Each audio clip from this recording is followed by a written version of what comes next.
പ്രിയ ഉദ്യോഗാർത്ഥി സുഹൃത്തുക്കളെ, നിങ്ങൾ ഒരു ജോലി നോക്കുകയാണോ? നിങ്ങൾക്ക് ഡിഗ്രി യോഗ്യതയുണ്ടോ?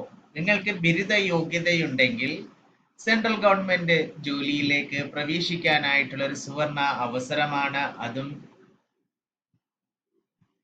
പൊതുമേഖലാ സ്ഥാപനമായ റെയിൽവേയിലേക്കാണ്. Railway recruitment board section control തസ്തികയിലേക്ക് നോട്ടിഫിക്കേഷൻ ക്ഷണിച്ചിരിക്കുകയാണ്.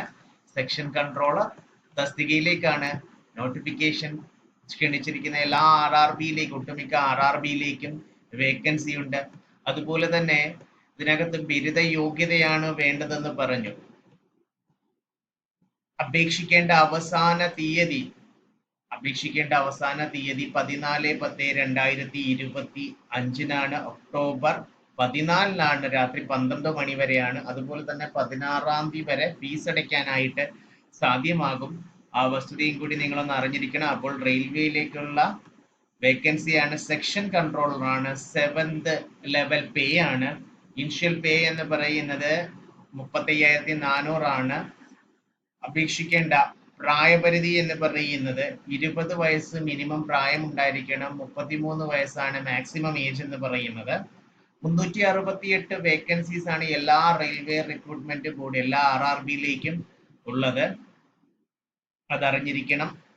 20 വയസ്സ് മുതൽ 33 വയസ്സ് വരെ പ്രായപരിധിയുള്ള ഉദ്യോഗാർത്ഥികൾക്ക് അപേക്ഷിക്കാം. സംവരണ വിഭാഗത്തിന് SC/STക്കും OBCക്കും സംവരണ ആനുകൂല്യമുണ്ട്. നിങ്ങൾക്ക് അറിയാവുന്നതാണ്. 3 വർഷവും 5 വർഷവും അങ്ങനെ 38 വയസ്സ് വരെ അപ്ലൈ ചെയ്യാനായിട്ട് സാധ്യമാകും.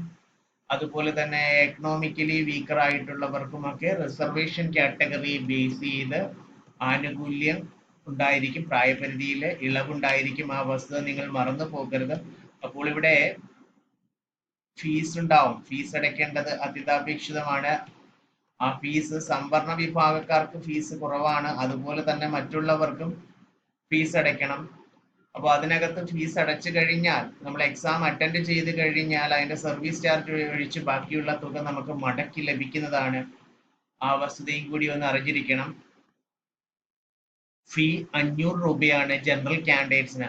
അതിൽ 500 രൂപയിൽ 400 രൂപ നമ്മൾ എക്സാം അറ്റൻഡ് ചെയ്ത് ഫസ്റ്റ് സ്റ്റേജ് എക്സാം അറ്റൻഡ് ചെയ്ത് കഴിഞ്ഞാൽ 400 രൂപ നമുക്ക് മടക്കി ലഭിക്കും. അതായത് ബാങ്കിങ് ചാർജ് ഒക്കെ ഡിഡക്ട് ചെയ്തതിന് ശേഷമുള്ളത്. ഫീമെയിൽ കാൻഡിഡേറ്റ്സിനും അതേപോലെ ട്രാൻസ്ജെൻഡേഴ്സിനും SC/ST കാറ്റഗറീസിനും മൈനോറിറ്റി കമ്മ്യൂണിറ്റീസിനും അതുപോലെ എക്കണോമിക്കലി ബാക്ക്വേർഡ് ക്ലാസ്സസിനും അതേപോലെ എക്സ് സർവീസ് മാനൊക്കെ 250 രൂപ അടച്ചാൽ മതി. ആ 250 രൂപയും എക്സാം അറ്റൻഡ് ചെയ്യുമ്പോഴത്തേക്കും ഫസ്റ്റ് സ്റ്റേജ് എക്സാം അറ്റൻഡ് ചെയ്ത് കഴിഞ്ഞാൽ നിങ്ങൾക്ക് മടക്കി ലഭിക്കുന്നതാണ്. അപ്പോൾ ബിരുദധാരികളായിട്ടുള്ള ഏത് ബിരുദവുമാവും, ബിരുദധാരികളായിട്ടുള്ള ബിരുദം കരസ്ഥമാക്കിയിട്ടുള്ള ഉദ്യോഗാർത്ഥികളാണെങ്കിൽ നിങ്ങൾ എന്ത് ചെയ്യുക? ഈ സുവർണ അവസരം പ്രയോജനപ്പെടുത്തേണ്ടത് അത്യന്താപേക്ഷിതമാണ്. നല്ലൊരു ചാൻസ് ആണ്. എല്ലാ RRBയിലേക്കും ഓരോ RRBയുടെ വെബ്സൈറ്റ് എടുത്ത് നോക്കിക്കഴിഞ്ഞാൽ നമുക്ക് മനസ്സിലാവും. RRB ചെന്നൈയോ RRB തിരുവനന്തപുരം ഒക്കെ എടുത്തു കഴിഞ്ഞാൽ അതിനകത്ത് ക്ലിക്ക് ഹിയർ ടു അപ്ലൈ എന്ന് പറയുന്ന ഒരു ഓപ്ഷൻ ഉണ്ടാവും. അല്ലെങ്കിൽ മറ്റൊരു മെത്തേഡ് വഴി നമുക്ക് അപ്ലൈ ചെയ്യാം. അതിനകത്ത് പ്രൊഫൈൽ ക്രിയേറ്റ് ചെയ്തിട്ട് വേണം നമ്മൾ രജിസ്റ്റർ ചെയ്യണം. ആധാർ ഓതന്റിക്കേറ്റഡ് രജിസ്ട്രേഷൻ അത്യന്താപേക്ഷിതമാണ്. ആ ആധാർ ഓതന്റിക്കേറ്റഡ് രജിസ്ട്രേഷൻ ഉപയോഗിച്ച് രജിസ്റ്റർ ചെയ്തിട്ട് വേണം അപ്ലൈ ചെയ്യാനായിട്ട്. ഉദാഹരണമായിട്ട് നമുക്ക് RRB chennai.gov.in അല്ലെങ്കിൽ ഗൂഗിൾ സെർച്ച് ചെയ്താൽ മതിയാകും. RRB ചെന്നൈ എന്ന് സെർച്ച് ചെയ്യുമ്പോൾ അതിന്റെ റെഫറൻസ് സൈറ്റ് ഉണ്ടാവും. അതിൽ ക്ലിക്ക് ചെയ്യുമ്പോൾ നമുക്ക് അവൈലബിൾ ആകും. അല്ലെങ്കിൽ RRB തിരുവനന്തപുരം. അപ്പോൾ അവിടെ category number 04/2025 recruitment of section controller post, അതിൽ നോക്കിക്കഴിഞ്ഞാൽ നമുക്ക് ക്ലിക്ക് ഹിയർ അപ്ലൈ ഓൺലൈൻ എന്ന് പറയുന്ന ലിങ്ക് പ്രൊവൈഡ് ചെയ്തിട്ടുണ്ടാവും. ഇത് പോകുന്നത് മറ്റൊരു ലിങ്കിലേക്കാണ്. RRBapply.gov.in എന്ന് പറയുന്ന മറ്റൊരു ലിങ്കിലേക്കാണ് പോകുന്നത്. അപ്പോൾ ഈ ലിങ്കിലേക്ക് എത്തപ്പെടുമ്പോൾ നമ്മൾ ശ്രദ്ധിക്കേണ്ട മറ്റൊരു വസ്തുത, ഇതിനകത്തൊരു പ്രൊഫൈൽ, ഒരു അക്കൗണ്ട് ക്രിയേറ്റ് ചെയ്യണം എന്ന് പറഞ്ഞു. അതിന് ക്രിയേറ്റ് അക്കൗണ്ട് എന്ന് പറയുന്ന ഓപ്ഷൻ ഉപയോഗിച്ചിട്ട് നമ്മുടെ പ്രൊഫൈൽ അവിടെ ക്രിയേറ്റ് ചെയ്യാനായിട്ട് പറ്റും. അതിനകത്ത് ബേസിക് ഡീറ്റെയിൽസും ക്വാളിഫിക്കേഷൻ ഡീറ്റെയിൽസും നമ്മുടെ ഡോക്യുമെന്റ്സ് ഒക്കെ അപ്ലോഡ്, ഫോട്ടോയും ഫോട്ടോ എടുക്കേണ്ടത് ഇപ്പോൾ ലൈവ് ഫോട്ടോയാണ്. മുമ്പാണെങ്കിൽ ഫോട്ടോ അറ്റാച്ച് ചെയ്താൽ മതിയാകുമായിരുന്നു. ഇപ്പോൾ ലൈവ് ഫോട്ടോ ആണ്. ഒന്നുകിൽ നമ്മുടെ ക്യാമറ ഉപയോഗിച്ചിട്ട്, ഇതിന്റെ മൊബൈൽ ക്യാം ഉപയോഗിച്ചിട്ട് നമ്മൾ സിസ്റ്റം വഴിയാണ് അപ്ലൈ ചെയ്യുന്നത്, കമ്പ്യൂട്ടർ വഴിയാണ് അപ്ലൈ ചെയ്യുന്നത് എങ്കിൽ അതിനകത്ത് QR കോഡ് പ്രത്യക്ഷമാവുകയും ആ QR കോഡ് സ്കാൻ ചെയ്തിട്ട് മൊബൈൽ ഫോട്ടോ ഉപയോഗിച്ചിട്ട് നമുക്ക് അപ്ലോഡ് ചെയ്യാൻ പറ്റും. അതല്ലെങ്കിൽ ലാപ്ടോപ്പ് ആണെങ്കിൽ ലാപ്ടോപ്പിന്റെ ക്യാമോ അല്ലെങ്കിൽ എക്സ്റ്റേണൽ വെബ് ക്യാമോ ഉപയോഗിച്ചിട്ട് നമുക്ക് ഫോട്ടോ അപ്ലോഡ് ചെയ്യാൻ പറ്റും. ലൈവ് ഫോട്ടോയാണ് ക്യാപ്ചർ ചെയ്യുന്നത്. സിഗ്നേച്ചർ നമ്മൾ അറ്റാച്ച് ചെയ്താൽ മതിയാകും. ആ വസ്തുത തന്നെ അറിഞ്ഞിരിക്കണം. അപ്പൊ കുറച്ച് പ്രൊസീജിയർ ഉണ്ട്. അതിനോടൊപ്പം തന്നെ നോൺ ക്രീമി ലെയർ കാറ്റഗറിയിൽപ്പെട്ട ഉദ്യോഗാർത്ഥികളാണെങ്കിൽ അവരുടെ സർട്ടിഫിക്കറ്റ് ഒക്കെ ലേറ്റസ്റ്റ് സർട്ടിഫിക്കറ്റ് ഈ ഫിനാൻഷ്യൽ ഇയർ സ്റ്റാർട്ട് ചെയ്യുന്ന 1/4/2025 ശേഷമുള്ള അല്ലെങ്കിൽ അന്ന് മുതലുള്ള നോൺ ക്രീമി ലെയർ സർട്ടിഫിക്കറ്റ് മാത്രമേ വാലിഡ് ആയിട്ടുള്ളൂ. ആ വസ്തുതയും കൂടി ഒന്ന് അറിഞ്ഞിരിക്കണം. ഓൾറെഡി അക്കൗണ്ട് ഉള്ള ഉദ്യോഗാർത്ഥികളാണെങ്കിൽ ലോഗിൻ എന്ന് പറയുന്ന ഈ ബട്ടൺ അമർത്തി കഴിഞ്ഞാൽ നമുക്കവിടെ 2 ഓപ്ഷൻ ആണ് ഉള്ളത്. ഒന്ന് ലോഗിൻ വിത്ത് ആധാർ എനേബിൾഡ് ആയിട്ട് നമുക്ക് ലോഗിൻ ചെയ്യാൻ പറ്റും. അതല്ലെങ്കിൽ RRB അക്കൗണ്ട് ക്രെഡൻഷ്യൽസ് ഉപയോഗിച്ചിട്ട് നമുക്ക് ലോഗിൻ ചെയ്യാൻ പറ്റും. നമുക്ക് എന്താണോ നമ്മൾ അതിനകത്ത് പ്രൊഫൈലിൽ ക്രിയേറ്റ് ചെയ്യാൻ ഉപയോഗിച്ചിരിക്കുന്നത് ആ ഡീറ്റെയിൽസ് ഉപയോഗിച്ച് നമുക്ക് ലോഗിൻ ചെയ്യാനായിട്ട് സാധ്യമാകുന്നതാണ്. ആദ്യമേ അതിന് നമ്മുടെ ലോഗിൻ നെയിമും പാസ്വേഡും പ്രൊവൈഡ് ചെയ്യുക.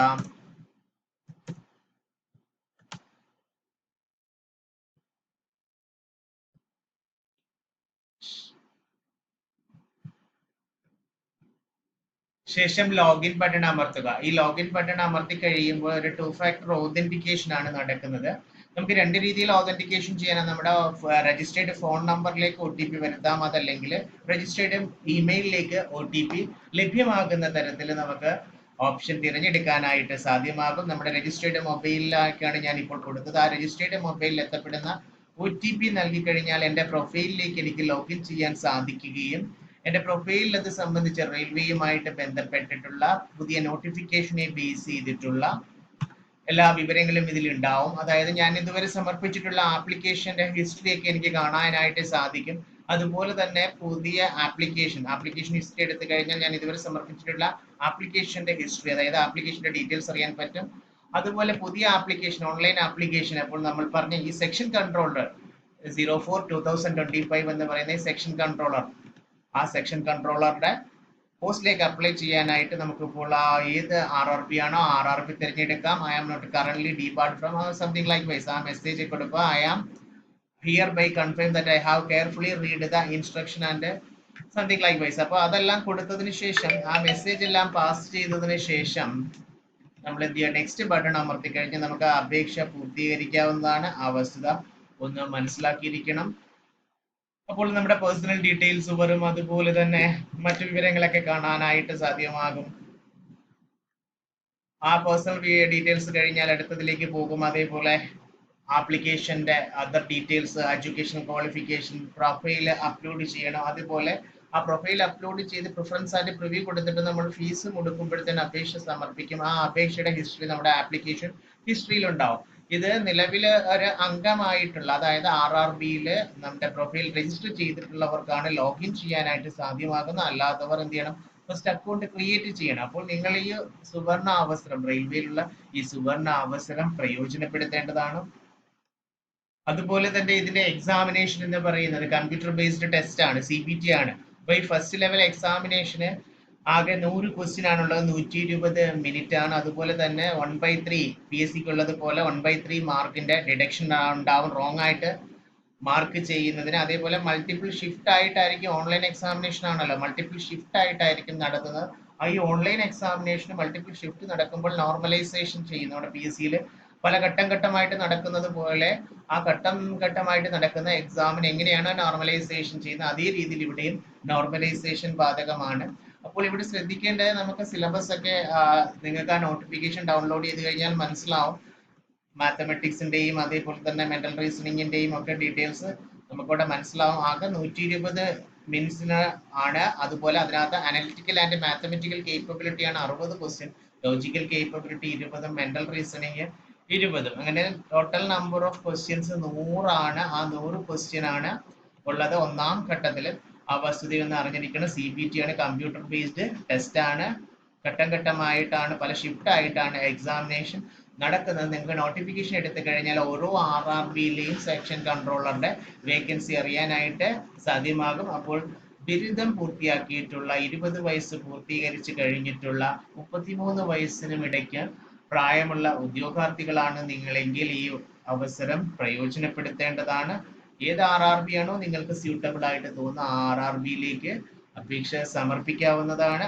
ആ വസ്തുത മനസ്സിലാക്കിയിരിക്കണം. അതേപോലെ സംവരണ വിഭാഗക്കാർക്ക് പ്രായത്തിലെ ഇളവ് അനുവദിച്ചിട്ടുണ്ട്. നോട്ടിഫിക്കേഷനിൽ ഇതെല്ലാം ഡീറ്റെയിൽഡ് ആയിട്ട് പറയുന്നുണ്ട്. അപ്പോൾ പ്രൊഫൈൽ രജിസ്റ്റർ ചെയ്ത് നിങ്ങൾ ഈ അവസരം പ്രയോജനപ്പെടുത്തണം.